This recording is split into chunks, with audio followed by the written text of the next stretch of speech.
오늘 우리에게 주시는 하나님의 말씀 함께 보도록 하겠습니다. 예레미야서 19장의 말씀 함께 보겠습니다. 예레미야 19장 1절에서 마지막 15절까지의 말씀을 우리 함께 보도록 하겠습니다. 우리 한 절씩 교독하겠습니다. 제가 먼저 1절의 말씀을 읽겠습니다.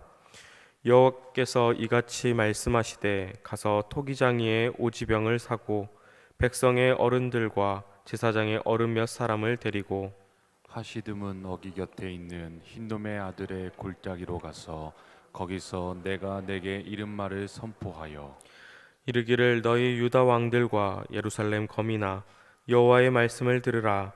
만군의 여호와 이스라엘의 하나님이 이같이 말씀하시되 보라 내가 이곳에 재앙을 내릴 것이라. 무릇 그것을 듣는 자의 귀가 진동하리니 이는 그들이 나를 버리고 이것을 불결케 하며 이곳에서 자기와 자기 열조와 유다 왕들의 알지 못하던 다른 신들에게 분향하며 무지한 자의 피로 이곳에 채웠음이며 또 그들이 바알을 위하여 산당을 건축하고 자기 아들들을 바알에게 번제로 불살라 드렸나니 이는 내가 명하거나 말하거나 뜻한 바가 아니니라. 그러므로 나 여호와가 말하노라 보라 다시는 이곳을 도벳이나 흰놈의 아들의 골짜기라 칭하지 아니하고 살육의 골짜기라 칭하는 날이 이를 것이라. 내가 이곳에서 유다와 예루살렘의 모계를 무효케 하여 그들로 그 대적 앞과 생명을 찾는 자의 손에 칼에 엎드려지게 하고 그 시체를 공중의 새와 땅 짐승의 밥이 되게 하며 이 성으로 놀람과 모욕거리가 되게 하리니 그 모든 재앙을 인하여 지나는 자마다 놀라며 모욕할 것이며 그들이 그 대적과 그들의 생명을 찾는 자에게 둘러싸여 곤핍을 당할 때에 내가 그들로 그 아들의 고기 딸의 고기를 먹게 하고 또 각기 친구의 고기를 먹게 하리라 하셨다 하고 너는 함께 가는 자의 목전에서 그 오지병을 깨뜨리고 그들에게 이르기를 만군의 여호와께서 이같이 말씀하시되 사람이 토기장이의 그릇을 한번 깨뜨리면 다시 완전하게 할 수 없나니 이와 같이 내가 이 백성과 이 성을 파하리니 그들을 매장할 자리가 없도록 도벳에 장사하리라. 나 여호와가 말하노라 내가 이곳과 그중 거민에게 이같이 행하여 이 성으로 도백 갖게 할 것이라. 예루살렘 집들과 유다 왕들의 집들 곧 그 집들이 그 집 위에서 하늘의 만상에 분향하고 다른 신들에게 전제를 부음으로 더러워졌은즉 도벳 땅처럼 되리라 하셨다 하라. 예레미야가 여호와께서 자기를 보내사 예언하게 하신 도벳에서 돌아와 여호와의 집 뜰에 서서 모든 백성에게 말하되 만군의 여호와 함께 읽겠습니다. 만군의 여호와 이스라엘의 하나님이 말씀하시되 보라 내가 이 성에 대하여 선언한 모든 재앙을 이 성과 그 모든 촌락에 내리리니 이는 그 목을 곧게 하여 내 말을 듣지 아니함이니라 하셨다 하라. 아멘. 할렐루야. 아침을 깨워서 기도의 자리를 섬기시는 여러분 모두에게 하나님의 은혜가 가득 넘치길 소망합니다. 오늘 우리가 함께 읽은 이 예레미야서 19장의 말씀은 지난 금요일에 담임 목사님과 함께 살펴본 이제 18장의 그 말씀에 이어서 토기장이와 관련된 그러한 말씀이 계속해서 이어지고 있는데요. 18장의 말씀 가운데서 보면은 이 하나님께서 예레미야를 통해 토기장이의 집에 가서 토기장이가 어떻게 일하는지 보게 하시지 않으셨습니까? 그래서 토기장이가 그 흙으로 그릇을 만들고 또 그 그릇이 마음에 들지 않으면 또 깨트려 버리기도 하는 그러한 모습을 보게 되었고 하나님께서는 이 예레미야에게 그 모습 가운데서 하나님께서도 이 토기장이처럼 이스라엘을 그렇게 깨트려 버릴 수도 있다는 그러한 심판의 말씀을 하셨습니다. 한마디로 이스라엘의 운명 또한 역사의 주관자 되시는 하나님의 손에 달려 있다는 그러한 말씀, 그러한 것을 예레미야를 통해서 이스라엘에게 경고의 말씀으로 이렇게 전하게 되시는 것인데요. 그러한 말씀을 들은 이 이스라엘 사람들은 하나님의 말씀을 듣기 싫어하며 이 예레미야를 위협하게 되었고 또 예레미야를 잡으려고 구덩이와 올무를 놓게 되는 그러한 모습도 우리는 18장에서 좀 볼 수가 있었습니다. 그래서 이 예레미야 선지자는 그 그동이와 올무에 걸리게 되면 본인이 이제 죽을 위험에 처하게 되니 하나님께 이제 간절히 이제 호소하게 되는 모습까지 우리는 좀 보게 되었는데요. 그러한 가운데 오늘 우리가 함께 읽은 이 19장의 말씀으로 함께 이어지는데요. 하나님께서는 시작하는 말씀 가운데 예레미야 선지자에게 어디 도망갈 곳을 이제 말씀해 주시고 알려 주시는 것이 아니라 새로운 또 임무를 주고 계시는 것을 우리는 볼 수가 있습니다. 그래서 그 새로운 사명이 무엇이겠습니까? 오늘 말씀의 1절과 2절을 보면 하나님께서는 이 예레미야에게 오지병을 하나 사가지고 하시드문 어기 곁에 있는 흰놈의 아들의 골짜기로 가라고 말씀하고 계십니다. 여기서 이 하시드문이라고 하는 그 말은 질그릇 조각의 문이라는 그러한 뜻으로 예루살렘 성내에 그 쓰레기를 반출하는 그러한 이제 성문으로 생각을 하시면 좋을 것 같습니다. 그래서 그 쓰레기를 이제 매립하고 태우고 하는 그 문으로 나가는 문을 우리가 하시드문 이렇게 생각을 해볼 수가 있는데요. 이 흰놈의 골짜기, 그러니까 이제 쓰레기 처리장 정도로 우리가 생각해 볼 수 있는 그런 장소였던 것입니다. 그리고 그 쓰레기뿐 아니라 죽은 짐승을 버리기도 하고 또 어떠한 형이 집행된 이제 그 죄인의 이제 시신을 태우기도 하는 그러한 장소로 사용되던 곳이 이 하시드문의 흰놈의 골짜기라고 생각하시면 쉬울 것 같습니다.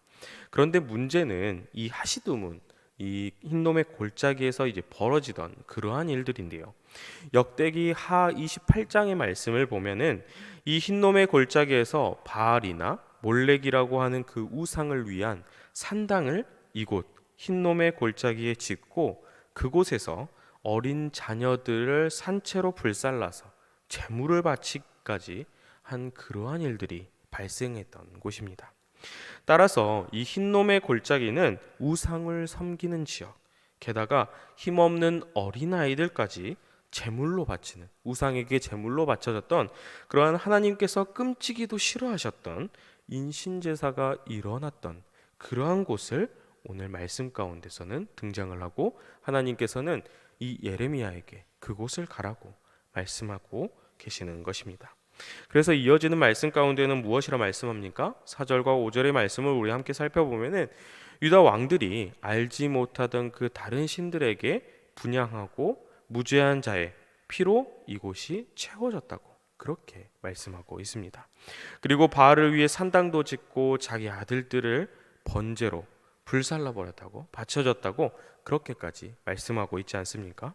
그래서 하나님께서는 그곳을 전부 멸하고 완전히 파괴하시겠다고 심판의 말씀을 오늘 말씀의 3절을 통해서 들려주고 계시는 것입니다. 그럼 우리 오늘 말씀 3절의 말씀을 우리 함께 한번 한 목소리로 읽어보도록 하겠습니다. 함께 읽습니다. 이르기를 너희 유다 왕들과 예루살렘 거민아 여호와의 말씀을 들으라. 만군의 여호와 이스라엘의 하나님이 이같이 말씀하시되 보라 내가 이곳에 재앙을 내릴 것이라 무릇 그것을 듣는 자의 귀가 진동하리니. 아멘. 그래서 그곳을 이제 흰놈의 골짜기, 아골의 골짜기가 아니라 사륙의 골짜기가 되었다고까지 그렇게 말씀하고 계시는 것을 우리는 말씀 가운데서 볼 수가 있습니다. 그럼 왜 이런 깨진 옹기가 또 등장을 하게 되고 그런 곳에서 이제 또 우상을 섬기는 이스라엘 백성들의 모습이 나타나는 것입니까? 하나님께서는 앞선 말씀들 가운데 이스라엘 백성들이 다시금 돌이키겠다고 그렇게 말씀만 하고 마음을 먹기만 하면 하나님께서는 용서해 주시고 심판을 하시겠다는 그러한 계획들을 다 돌이키시겠다고 그렇게까지 말씀하셨는데요. 예레미야가 이 옹기를 깨면서까지 이 이스라엘 백성들에게 하나님의 심판을 예언하고 있는 것은 하나님과 이스라엘 백성 간의 언약 관계가 완전히 깨어졌고 회복이 불가능한 상태까지 이르렀음을 우리에게 들려주고 계시는 것입니다. 왜냐하면 하나님께서는 이 이스라엘 백성들을 이집트의 그 억압과 고통 가운데서 구원해 주셨고 건져 주셨는데 이 이스라엘 백성들은 그런 은혜를 저버리고 광야에서 그 인도하심을 받았는데도 불구하고 그 모든 것들을 다 모조리 다 잊어버리고 바알을 숭배하고 우상을 섬기고 심지어는 인신제사에 하나님과의 언약을 파괴하는 일을 서스럼 없었던 그러한 모습을 오늘 보여주는 이스라엘의 모습이었기 때문입니다. 그래서 이어지는 말씀들을 보면 그 심판의 모습이 12절에 보면은 도벳이라는 곳, 흰놈의 골짜기 그곳에 더 이상 매장할 수 없을 정도로 정말로 많은 백성이 죽음에 이르게 될 것이라고 예루살렘 성읍 또한 이 도벳처럼 정말로 그 심판의 결과가 될 것이라고 그렇게 말씀하고 계십니다. 여러분 그러면은 하나님을 저버리고 정말로 회개하지 않는 이 결과가 얼마나 끔찍한 미래를 보여주는지 우리는 알 수가 있고 또 하나님의 심판의 말씀이 얼마나 무서운 경고의 말씀인지 우리는 알 수가 있는데요. 그런데 이러한 말씀 가운데도 불구하고 이스라엘 백성들은 하나님의 말씀을 전하는 이 선지자 예레미야를 그저 싫은 소리 한다는 이유로 죽이려고 하는 모습 또한 우리는 볼 수가 있습니다. 사랑하는 여러분, 우리는 오늘 말씀 가운데서 주목해야 할 사실들이 여러 가지가 좀 있는데요. 먼저는 이 예레미야의 모습이 그러할 것입니다. 사실 이 예레미야는 유다 백성이 죄에서 떠나지 않고 회복할 수 없을 정도로 철저하게 멸망당하게 될 것이라는 그러한 메시지를 하나님으로부터 받게 되었고 이러한 그 메시지를 이 백성들에게 전해야 하는 그러한 상황이었지 않겠습니까? 생각해보면 그 심정이야 누구보다도 더 괴로웠을 것입니다. 패역한 백성들을 보면 그들에게는 이런 하나님의 메시지가 정말로 듣기 싫은 소리였을 것이고 오히려 예레미야를 핍박하는 괴롭히는 그러한 상황으로 다시금 돌아오게 되었는데요. 예레미야는 그런 상황 가운데도 불구하고 그런 괴로운 마음 가운데도 그것이 하나님의 뜻이기에 그 사명을 묵묵히 감당하는 그러한 모습을 말씀 가운데서는 계속해서 우리에게 보여주고 있습니다. 우리는 그러한 모습 또한 이런 예레미야 모습 우리가 닮아야 되는 모습이지 않겠습니까? 때로는 정말로 힘들고 어려운 일이라고 하더라도 하나님께서 우리에게 사명을 주셨으니 그 사명 감당할 때에 나의 생각과 나의 뜻이 아니라 하나님의 뜻을 우리는 우선하면서 헤아리면서 우리는 나아가야 할 것입니다. 그리고 우리가 주목해야 할 다른 또 한 가지의 모습은 어쩌면 오늘 말씀뿐 아니라 이 예레미야서 전체를 통해서 어떻게 보면 너무나도 당연한 그러한 사실 한 가지가 있는데요. 그것은 바로 하나님의 심판을 앞둔 유다 백성들에게 예레미야를 통해 끊임없이 회개하라고 말씀하고 계시지 않습니까? 왜 그렇게 말씀하고 계시겠습니까? 그것은 바로 그들이 자신의 죄를 늦더라도 깨닫고 다시 거룩한 길로 돌이키시기를 바라는 그 하나님의 사랑 때문이지 않겠습니까? 따라서 우리는 이 말씀을 통해서 늘 하나님을 따라 살아가야 한다는 그러한 사실과 함께 혹시라도 하나님을 떠났다가 더 늦기 전에 하나님께 돌이켜야 한다는 하나님의 사랑을 깨달았다면 더 늦기 전에 돌이켜야 한다는 그러한 사실을 깨달아야 한다는 것입니다. 오늘 말씀 가운데 이 예레미야의 모습과 반대로 하나님의 심판의 말씀이 선포됨에도 불구하고 목을 곧게 하며 하나님의 말씀을 듣지도 않는 그러한 이스라엘 백성들의 모습은 너무나도 명확하게 예레미야의 모습과 구분이 됩니다. 그런데 오늘 말씀 가운데 온기가 좀 등장을 하지 않겠습니까? 이 온기가 깨어지면 다시 붙인다는 것은 사실 상상할 수 없는 일이고 어떤 물건이나 물 같은 것들을 담으면은 당연히 담을 수 없게 됩니다. 하나님께서는 이렇게 백성들이 하나님을 저버리고 돌이킬 수 없는 지경에까지 이르러 심판을 받게 되는 그러한 상황까지 가면 안 됨을 우리에게 말씀하고 계십니다. 우리가 회복의 길은 바로 말씀을 청종함에 있고 교만은 패망의 선봉이라는 그러한 잠언의 말씀을 우리가 늘 기억하면서 그 말씀 따라 더 늦기 전에 하나님께로 돌아와야 할 것입니다. 저와 여러분 모두가 하나님 가운데 하나님 말씀 가운데 그 따라감에 있을 때에 생명이 있음을 늘 기억하시면서 이 땅 가운데 살아갈 때 늘 주님만을 바라보며 살아가는 저와 여러분 모두가 되길 간절히 소망합니다. 함께 기도하겠습니다.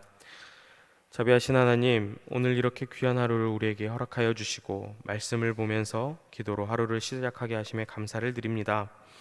어떤 어려운 상황 가운데 상황 가운데도 우리와 늘 동행하여 주시고 우리를 구원해 주시는 하나님, 우리의 지나온 삶을 돌아보면 어떤 어려움 가운데도 늘 주님께서 지켜주셨고 모든 것이 주님의 은혜였음을 우리는 고백합니다. 또한 우리가 늘 주님 말씀을 순종할 때에 하늘의 크신 복으로 되갚아 주셨음 또한 우리가 고백하오니, 우리가 이 고백 잊지 않고 세상 가운데 살아가며 오직 주님만을 증거하는 그러한 주님의 자녀가 될 수 있도록 하여 주시옵소서. 오직 주님만을 붙들며 주님 말씀 순종하고 살아가는, 그리하여 세상의 빛과 소금의 역할을 감당하는 그러한 주님의 자녀 또한 되게 하여 주시옵소서. 주님을 저버리지 않고 온전히 주님만을 바라보기를 원합니다. 주님의 말씀 가운데 늘 순종하며 주신 사명을 잘 감당하는 그러한 주님의 자녀 되길 원합니다. 우리를 죽기까지 사랑해 주신 것처럼 우리도 오직 주님만을 사랑하기를 원합니다. 날마다 감사를 드리며 예수 그리스도의 이름으로 기도드리옵나이다. 아멘.